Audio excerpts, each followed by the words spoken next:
Oh my God, they found him guilty. How could they not find that bastard guilty?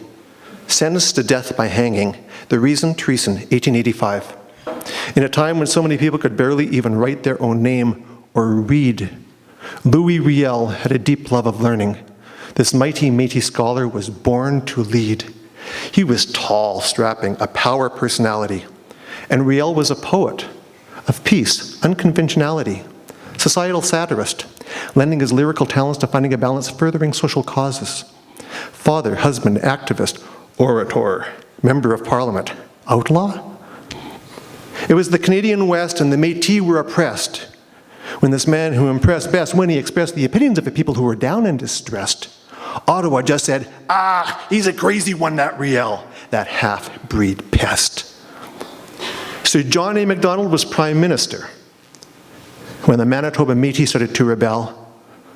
With the disappearance of the buffalo, they needed land, they needed guidance, God's helping hand, someone strong to make a stand, make those narrow-minded English down east understand. So they selected and officially elected this man who they respected. Louis Riel felt the Métis people should be treated as equals, have land to work and farm. That was their organic, God-given right. And he became the heart and the voice of the Métis people. But he was forced to take flight.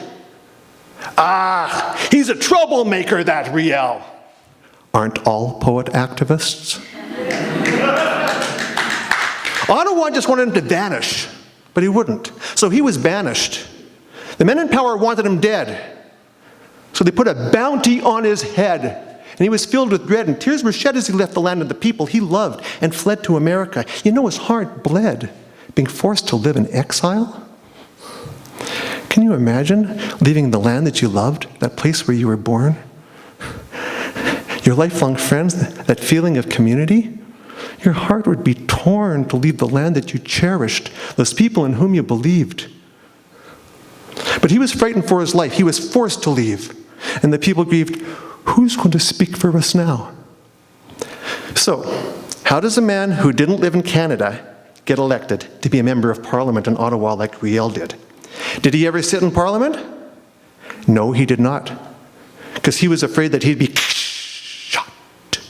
And did you know that he never raised a gun? And still he led a rebellion. But he wasn't a hellion. He didn't want to be the one to kill people with a gun.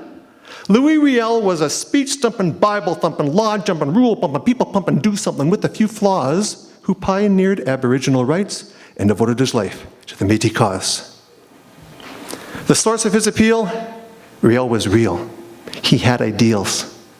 When Manitoba joined Confederation, though Louis lived in the American nation, the entire Métis population still held him in such high admiration that when it came to the federal nomination, they thought, what the hell? Votons pour Riel. Let's vote for Riel. And they did, and he won, handily. Égalité, justice pour tout le monde. Then a couple years later, Montana, 1884, some old Métis friends came knocking at the front of his house. They said, revenir à Canada, Louis. Please come back. Your people need you more than ever before. Louis, we can win, but we need you. So he returned with them as their spiritual leader, and with God on their side, they fought and lost the war. For the father of Manitoba, man, it was over. Guilty!